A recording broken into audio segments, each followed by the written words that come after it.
ನಮಸ್ತೆ ಮಿತ್ರರೇ, ಇವತ್ತು ನಾನು ಗಾರ್ಡನ್ಗೆ ಬಂದೇನೆ. ಯಾಕೆ ಹೇಳಿದರೆ ಈ ಬೆಣಚು ಕಲ್ಲನ್ನು ಹೆಕ್ಕಲಿಕ್ಕೆ. ಈ ಬೆಣಚು ಕಲ್ಲನ್ನು ಉಪಯೋಗಿಸಿ ನಾನಿವತ್ತು ತುಳುವ ನಾಡಿನ ಸ್ಟೈಲ್ನ ಪತ್ರೊಡೆಯನ್ನು ಮಾಡಲಿದ್ದೇನೆ. ನಮಗೆ ಇನ್ನೂ ತುಳುವರಿಗೆ ಇನ್ನೂ ಆಟಿ ತಿಂಗಳು ಕಳೀಲಿಲ್ಲ. ಉಳಿದವರಿಗೆಲ್ಲ ಶ್ರಾವಣ ಬಂದಾಯಿತು. ನಮಗಿನ್ನು 2 ದಿವಸದಲ್ಲಿ ಆಟಿ ಕಳೀತದೆ. ಅದರ ಮೊದಲು ಈ ಕೆಸುವಿನ ಎಲೆಯ ಆರೋಗ್ಯದಾಯಕವಾದ ಪತ್ರೊಡೆಯನ್ನು ಮಾಡಿ ತಿನ್ನುವ ಎಂಬ ಮನಸ್ಸಾಗಿದೆ. ಹಾಗಾದರೆ ಈ ಬೆಣಚು ಕಲ್ಲಿನಿಂದ ಒಗ್ಗರಣೆ ಕೊಟ್ಟು ಮಾಡುವಂತಹ ಈ ಪತ್ರೊಡೆಯನ್ನು ಹೇಗೆ ಮಾಡುವುದು, ಅದಕ್ಕೆ ಏನೆಲ್ಲ ಸಾಮಗ್ರಿಗಳು ಬೇಕು ಎಂದು ನೋಡಲು ಅಡಿಗೆ ಕೋಣೆಗೆ ಹೋಗೋಣ.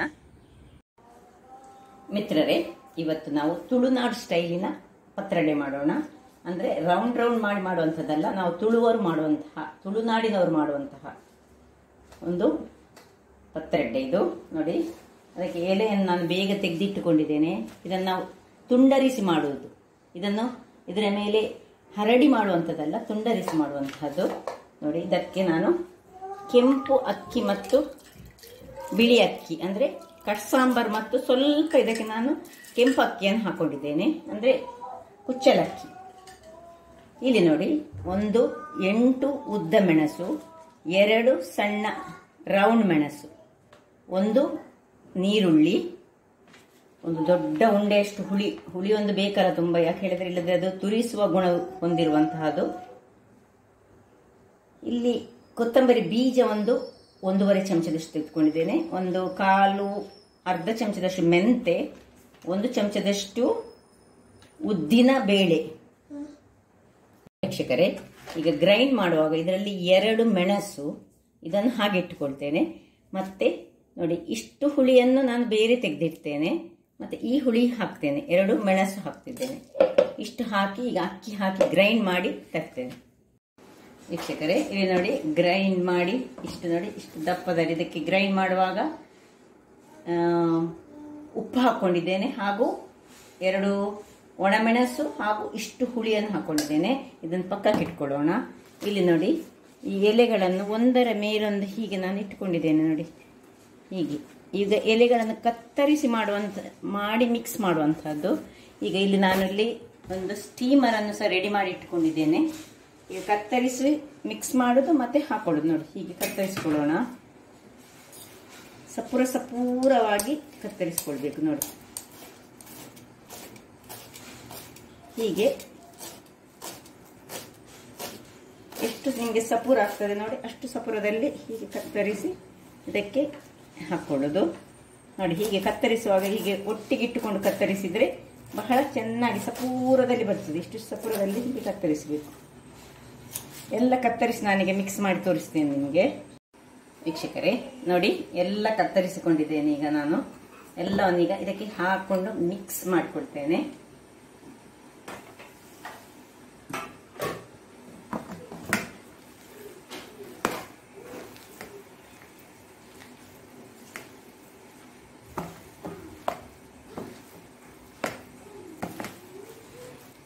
ಈ ಒಂದು ಕೆಸುವಿನ ಎಲೆಯನ್ನು ಹೆಚ್ಚಾಗಿ ನೋಡಿ, ನಾಳೆಯ ನಂತರ ಇನ್ನು ಆಟಿ ತಿಂಗಳು ಮುಗಿತದೆ.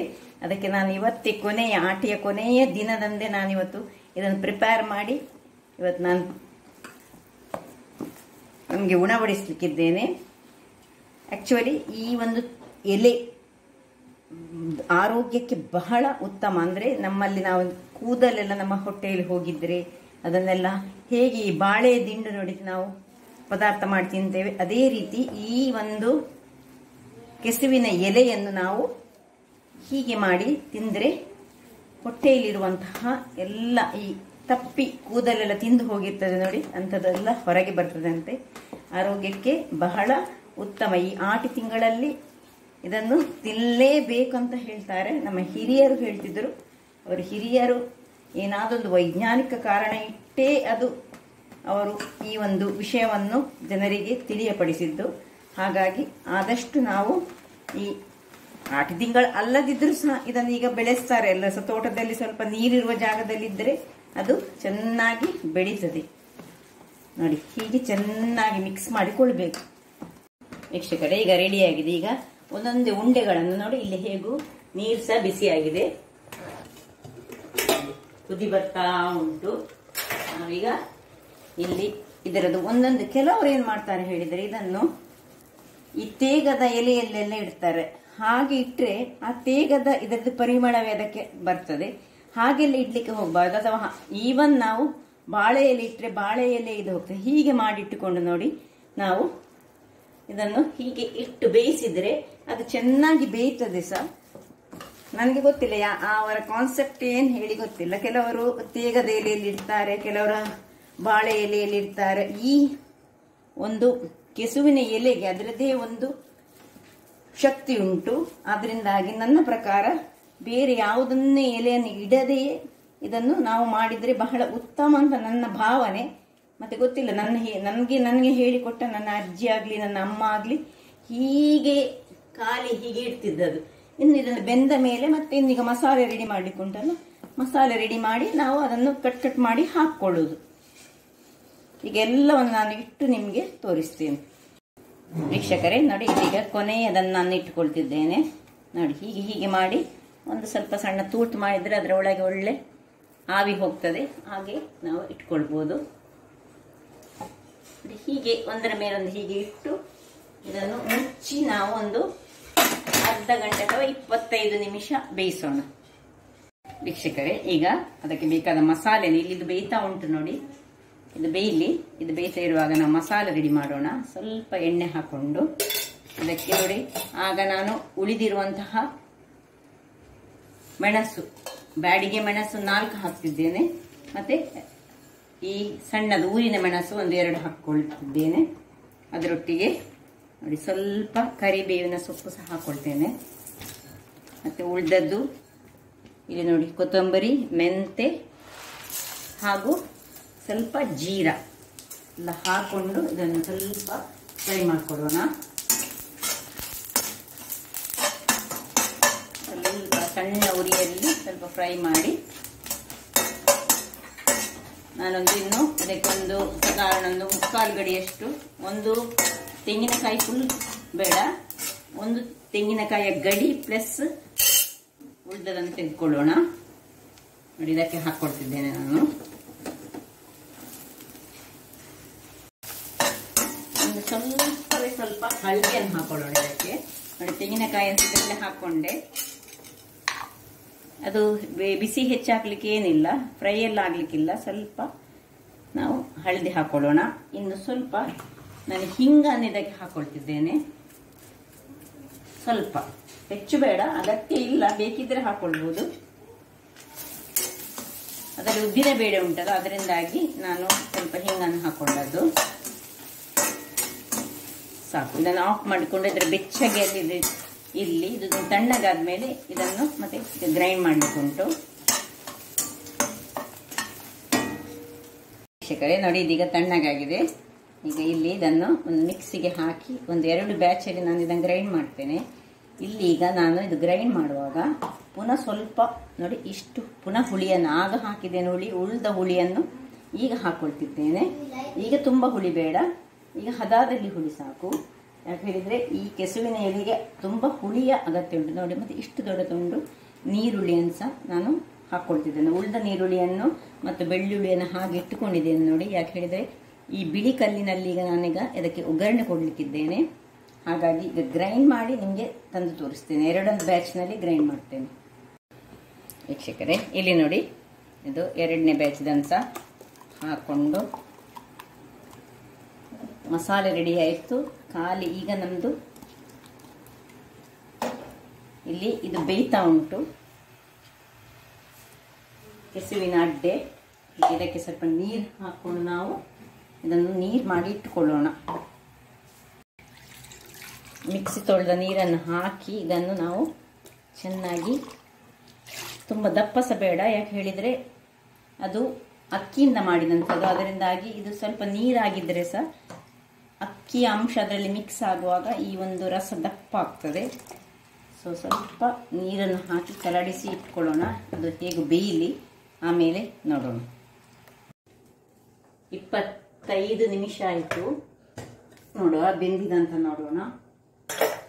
ನಾನು ತುಂಬ ದೊಡ್ಡದಾಗಿ ಇಡಲಿಲ್ಲಲ್ಲ ಈ ಉಂಡೆಗಳನ್ನು.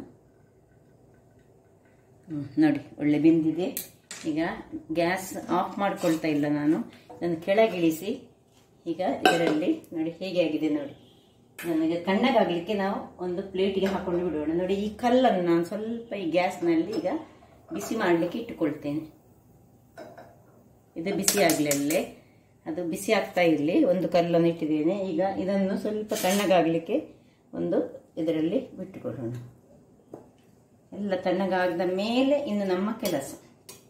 ವೀಕ್ಷಕರೇ ನೋಡಿ, ಇಂತಹ ಬಿಳಿ ಕಲ್ಲನ್ನು ನಾನು ಒಂದು ಗೆರಟೆಯಲ್ಲಿ ಹಾಕಿ ಹೀಗೆ ಇದರಲ್ಲಿ ಇಟ್ಟುಕೊಂಡಿದ್ದೇನೆ. ಅದು ಹಾಗೆ ಆಗ್ತಾ ಇರಲಿ. ಗ್ಯಾಸಿನ ಮೇಲೆ ಇಟ್ಟು ಆಫ್ ಮಾಡಿಕೊಳ್ತಿದ್ದೇನೆ ಗ್ಯಾಸನ್ನು. ಇದು ಇದರಲ್ಲಿ ಗ್ಯಾಸಲ್ಲಿ ಆಗ್ತದೆ. ಇಲ್ಲಿ ನೋಡಿ, ಇದನ್ನು ನಾನು ಕಟ್ ಮಾಡಿಕೊಳ್ತಿದ್ದೇನೆ. ನೋಡಿ, ಈ ಪೀಸಸ್ ಮಾಡಿದರೆ ಆಯಿತು. ಎಷ್ಟು ದೊಡ್ಡ ದೊಡ್ಡ ಪೀಸ್ ನಿಮಗೆ ಬೇಕು ಅಷ್ಟು ದೊಡ್ಡ ದೊಡ್ಡ ಪೀಸನ್ನು ಮಾಡಿಕೊಂಡು ಇಲ್ಲಿ ಗ್ಯಾಸ್ನಲ್ಲಿ ನಾನು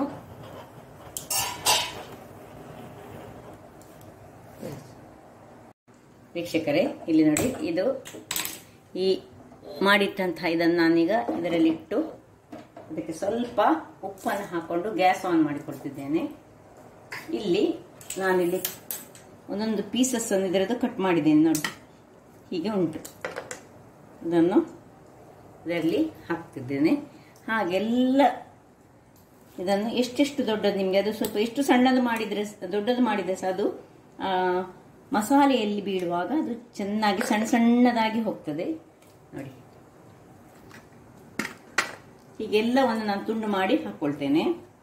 ವೀಕ್ಷಕರೇ ನೋಡಿ, ಇದು ಕೊನೆಯ ಒಂದು ಉಳ್ದದ್ದು ನೋಡಿ. ಉಳ್ದದೆಲ್ಲ ಇಲ್ಲಿ ಹಾಕೊಂಡಾಗಿದೆ. ನಾನು ಒಂದು ಪಾತ್ರೆ ಸ್ವಲ್ಪ ಸಣ್ಣದಾದಾಗಿ ಕಾಣ್ತದೆ. ಇಲ್ಲಿ ನೋಡುವ, ಅಡ್ಜಸ್ಟ್ ಮಾಡ್ಕೊಳ್ಳೋಣ ಇವತ್ತು. ನೋಡಿ, ಸಣ್ಣ ಸಣ್ಣ ಪೀಸಸ್ ಎಷ್ಟು ದೊಡ್ಡ ಪೀಸ್ ನಿಮಗೆ ಬೇಕು ಅಷ್ಟು ದೊಡ್ಡ ಪೀಸ್ ಮಾಡಿಕೊಂಡ್ರೆ ಆಯಿತು. ಅದು ಮಾತ್ರ ಅದರಲ್ಲಿ ಕಲಡಿ ಹೋಗ್ತದೆ. ಹಾಕಿದ್ದೇನೆ. ಈಗ ಇನ್ನು ಇದನ್ನು ಸ್ವಲ್ಪ ತಿರುಗಿಸಿಕೊಳ್ಳೋಣ. ಇನ್ನು ಸ್ವಲ್ಪ ನೀರನ್ನು ಹಾಕೊಳ್ತೇನೆ ನಾನು ಇದಕ್ಕೆ, ಅಂದರೆ ಅದಕ್ಕೆ ಮಿಕ್ಸ್ ಆಗಬೇಕು. ಇದು ಕುದಿ ಬರ್ತಾ ಉಂಟು.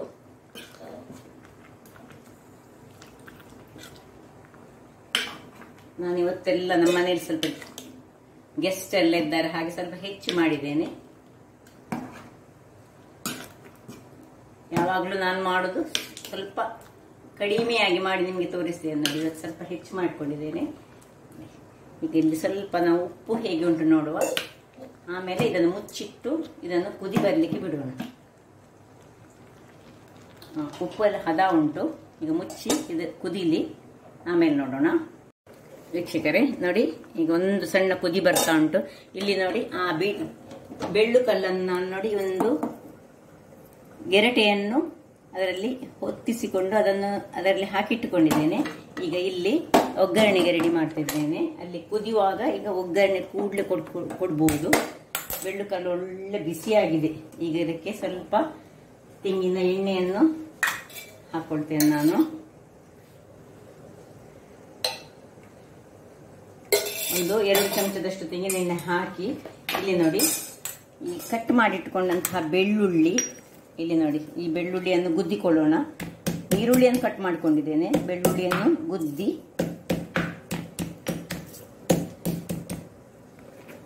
ಇದರಲ್ಲಿ ಒಂದು 5-6 ಬೆಳ್ಳುಳ್ಳಿ ಉಂಟು ನನ್ನದು. ಇದರಲ್ಲಿ ಅರ್ಧದಷ್ಟು ಬೆಳ್ಳುಳ್ಳಿಯನ್ನು ನಾನು ಈಗ ಇದಕ್ಕೆ ಹಾಕೊಳ್ತೇನೆ. ಮತ್ತೆ ಈ ನೀರುಳ್ಳಿ ಸಹ ಹಾಗೆ ಅರ್ಧದಷ್ಟು ನೀರುಳ್ಳಿಯನ್ನು ನೀವು ಇದು ಮಾಡುವಾಗ ಹೀಗೆ ಸ್ವಲ್ಪ ಕಟ್ ಮಾಡಿದನ್ನು ಹೀಗೆ ಸ್ವಲ್ಪ ಗುದ್ದಿಕೊಂಡು ಸ್ವಲ್ಪ ಕ್ರಶ್ ಆಗಬೇಕು. ಅದು ಅರ್ಧದಷ್ಟು ಹಾಕೊಂಡಿದ್ದೇನೆ ನೋಡಿ. ಈಗ ಈ ಕಲ್ಲನ್ನು ತೆಗೆದು ಅದಕ್ಕೆ ಹಾಕೊಳ್ತೇನೆ ನೋಡಿ. ಈ ಕೆಂಪಾಗಿದೆ ಇದು. ಈ ಗೆರಟೆಯ ಇದರಲ್ಲಿ ಈ ಕಲ್ಲು, ಬೆಳ್ಳು ಕಲ್ಲು ಹೇಳ್ತೇವಲ್ಲ, ಆ ಕಲ್ಲು ಬೆಣಚು ಕಲ್ಲು, ಕನ್ನಡದಲ್ಲಿ ನಾವು ಅದಕ್ಕೆ ಬೆಣಚು ಕಲ್ಲು ಅಂತ ಹೇಳ್ತೇವೆ ನೋಡಿ. ಇದನ್ನು ಇದಕ್ಕೆ ಹಾಕೊಳ್ತಿದ್ದೇನೆ. 2 ಬೆಣಚು ಕಲ್ಲನ್ನು ನಾನು ಬಿಸಿ ಮಾಡಲಿಕ್ಕೆ ಹಾಕಿದ್ದೇನೆ ನೋಡಿ. ನೋಡಿ ಹೇಗೆ ಬರ್ತದೆ ನೋಡಿ ಅದರಲ್ಲಿ ಇದು. ಇನ್ನು ಪುನಃ ಈ ಬೆಳ್ಳುಳ್ಳಿಯನ್ನು ಅದರ ಮೇಲೆ ಹಾಕೊಳ್ಳೋಣ. ಉಳಿದ ನೀರುಳ್ಳಿಯನ್ನು ಸಹ ಅದರ ಮೇಲೆ ಹಾಕ್ಕೊಂಡು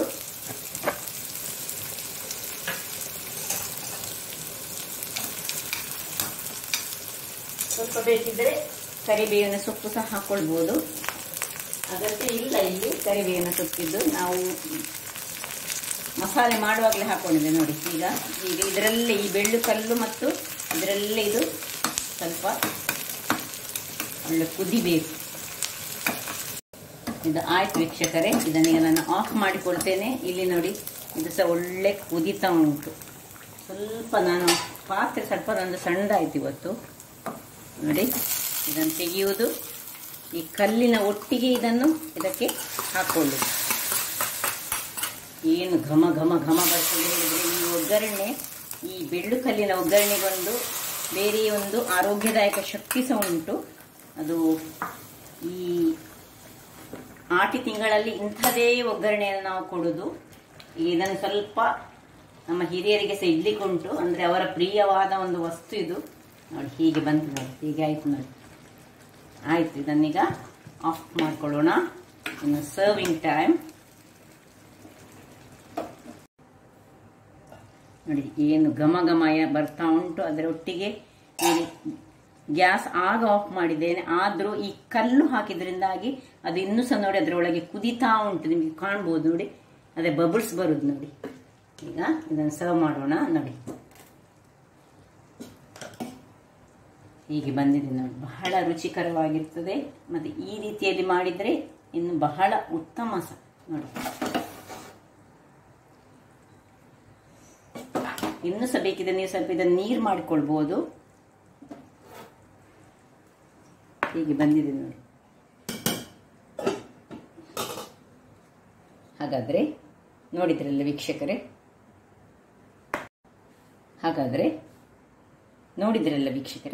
ಯಾವ ರೀತಿಯಾಗಿ ಈ ಒಂದು ಕೆಸುವಿನ ಎಲೆಯಿಂದ ಒಂದು ಆರೋಗ್ಯದಾಯಕವಾದ ಈ ಆಟಿ ತಿಂಗಳಲ್ಲಿ ಮಾಡುವಂತಹ ಈ ಖಾದ್ಯವನ್ನು ನಾನು ನಿಮಗೆ ತೋರಿಸಿಕೊಟ್ಟಿದ್ದೇನೆ. ಇದು ಬಹಳ ರುಚಿಕರವಾಗಿರ್ತದೆ.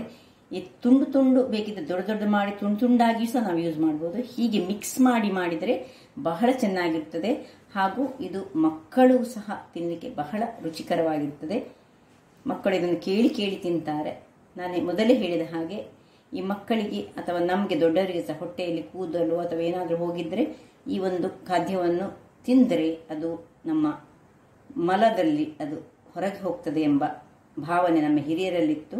ಹಾಗಾಗಿ ಈ ಒಂದು ಖಾದ್ಯವನ್ನು ಆಟಿ ತಿಂಗಳಲ್ಲಿ ಮಾಡಿ ತಿನ್ನಲೇಬೇಕು. ನಮಗೆ ಕರಾವಳಿಯವರಿಗೆ ಈಗ ನಾಳೆ ತನಕ ಆಟಿ ತಿಂಗಳುಂಟು. ಕೆಲವರಿಗೆಲ್ಲ ಆಲ್ರೆಡಿ ಶ್ರಾವಣ ಬಂದಾಯಿತು, ಆದರೆ ನಮಗೆ ಇನ್ನೂ 1-2 ದಿವಸ ಆಟಿಯ ತಿಂಗಳು ಇದೆ. ಹಾಗಾಗಿ ನಾನು ಆಟಿ ಮುಗಿಯೋ ಮೊದಲೇ ಇದನ್ನು ಮಾಡಿ ನಿಮಗೆಲ್ಲರಿಗೆ ತೋರಿಸ್ಬೇಕಂತ ನನ್ನ ಇಚ್ಛೆ ಇತ್ತು. ಹಾಗಾದರೆ ನನ್ನ ಈ ಕುಕಿಂಗ್ ಚಾನಲ್ ನಿಮಗೆ ಇಷ್ಟ ಆದರೆ ಬೋಳೂರು ಸುವರ್ಣ ಚಾನಲನ್ನು ಲೈಕ್ ಮಾಡಿ, ಶೇರ್ ಮಾಡಿ ಹಾಗೂ ಸಬ್ಸ್ಕ್ರೈಬ್ ಮಾಡಿ ಹಾಗೂ ನನ್ನ ಇನ್ಸ್ಟಾಗ್ರಾಮ್ ಪೇಜನ್ನು ಫಾಲೋ ಮಾಡಿ. ಧನ್ಯವಾದಗಳು.